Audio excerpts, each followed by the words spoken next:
네, 대구 도시철도 4호선 기본 계획이 확정돼 2030년 개통을 목표로 하고 있는데요. 뉴스초대석 오늘은 대구교통공사 김정섭 건설본부장과 함께 4호선 건설의 자세한 내용과 향후 도시철도 건설 계획에 대해서 알아보겠습니다. 본부장님 안녕하십니까? 예, 안녕하세요. 안녕하십니까? 네, 먼저 요즘 집중호우와 폭염이 기승을 부리고 있는데 현장의 대비는 어떻게 되고 있습니까? 예, 지휘 쪽의 대표적인 공사 현장으로는 1호선 안심역에서 경산 하양까지 연장하는 사업이 있습니다. 이번에 그 극한 호우 기간 중에도 침수 우려 지역에 배수 펌프를 사전 가동하는 등의 노력을 통해서 피해가 발생하진 않았습니다. 앞으로 폭염에 대해서도 의무 휴게 시간을 보장하고 특정 시간대는 작업을 중지하는 등의 노력을 통해서 현장 근무자들이 건강권이 충분히 보호될 수 있도록 하겠습니다. 네, 최근 도시철도 4호선 기본 계획안이 확정됐습니다. 오늘 노선도도 이렇게 챙겨 오셨는데 네. 건설 계획을 좀 자세히 설명해 주시죠. 예, 이번에 발표한 기본 계획안은 지난 2020년 말 통과된 예비 타당성 조사안을 토대로 공청회와 주민 설명회 등을 거쳐서 마련한 것입니다. 네. 구체적인 노선을 말씀드리면 네. 3호선인 수성구민운동장역에서 출발을 해서 동대구역 그리고 경북대를 지나서 엑스코업 그리고 마지막으로 이시아폴리스까지 이어지는 12.6km의 구간입니다. 네. 지금 정거장 수는 총 12개소로 예비 타당성 조사보다 2개소 늘어났는데요. 그 추가된 곳이 공고 내거리역과 네. 경대교역이 되겠습니다. 이 두 곳은 대연동 일원의 대규모 재건축에 따른 아파트 단지 입주 수요 등을 반영해서 추가한 것입니다. 네.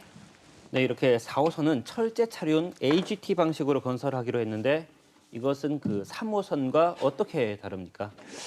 예, 지금 여기 화면에 보시는 대로 이제 AGT 방식과 모노레일 방식의 차이점을 약간 간단하게 보실 수 있는데, 네.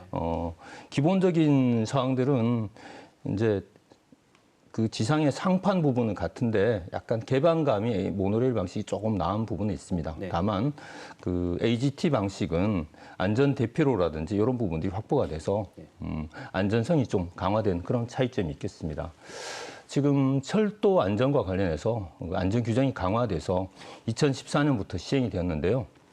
모노레일 방식이 지금 4호선에 도입이 되려고 하면 이 차량의 어떤 설계 기준 자체를 전면 재검토를 해야 되는 그런 부분이 좀 필요했습니다. 그래서 부득이 AGT 방식이라고 하는 경전철 방식으로 도입되게 되었다는 말씀 드리겠습니다. 그리고 지금 환승과 관련해서는 3호선 수성구민운동장역에서 밖으로 나가지 않고 역사 내에서 쉽게 갈아탈 수 있다는 말씀을 드리겠고요. 소음과 관련해서도 지금 역사 진입부에 흡음판을 설치하는 등의 노력을 통해서 관련 법령상의 소음 기준을 충족하도록 하겠습니다. 네, 4호선 차량 기지의 위치가 검단동 도축장 부지로 이제 결정이 됐는데 그 예. 과정에 진통이 조금 있었었죠. 예, 그렇습니다. 차량 기지는 뭐 시청자 여러분들께서 아시는 대로 이제 차량의 대기나 정비를 위해서 꼭 필요한 시설이지만 네. 소음 등의 우려도 있어서 입지 선정이 그동안 쉽지는 않았는 게 사실입니다. 처음 검토되었던 복무할 시는 불과 35m 떨어진 곳에 한 3천여 세대의 아파트 단지가 위치해 있고 K2 후적지 개발 등과 연계해서 지금 확장이 좀 어려운 부분이 있었습니다. 그래서 저희가 불로동 농경지 등 다양한 대안들을 검토를 하였지만 시 소유 부지로 사업비가 가장 적게 드는 도축장 부지로 결정하게 되었다는 말씀 드리겠습니다. 도축장 부지는 금호 워터폴리스에서 조성되는 주거지와도 1km 이상 떨어져 있고 차량 운행에도 문제가 없는 것으로 분석되었다는 말씀 드리겠습니다. 네, 이렇게 4호선이 개통되면 그 지역 이용객도 증가할 거고 또 경제적 효과도 기대되고 있으니까 네. 이 점 어떻게 보십니까? 예, 지금 4호선 좀 전에 보신 노선도에서 보시듯이 도시철도 사각지대에 있던 동북부 지역에 대중교통 이용 편의성을 크게 높여줄 수 있을 것으로 기대가 됩니다. 네. 그리고 환승역 수도 그동안 세계에서 지금 1호선에서 동대구역과 만나고 2호선 범어역과 만나고 3호선 수성구민운동장역과 만나서 3개소가 추가가 돼서 총 6개 환승역에서 도시철도를 쉽게 갈아탈 수 있게 됩니다.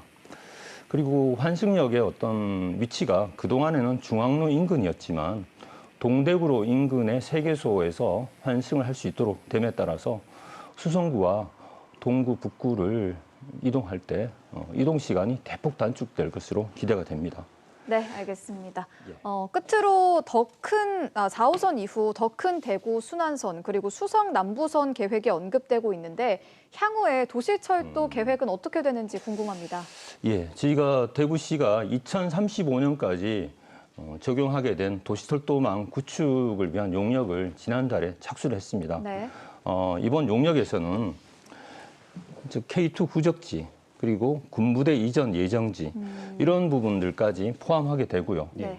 또 그동안에 논의됐던 더 큰 순환선 이런 부분들까지 같이 포함해서 경제적 타당성 등을 검토를 할 예정입니다.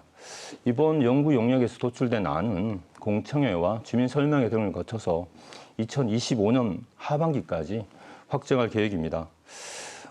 저희시에서는 대구 미래 50년에 부합하는 미래지향적인 도시철도가 구축될 수 있도록 최선을 다하겠습니다. 네, 뉴스 초대석 오늘은 대구교통공사 김정섭 건설본부장과 함께 도시철도 4호선과 향후 건설 계획에 대해서 알아봤습니다. 오늘 말씀 고맙습니다. 네, 고맙습니다.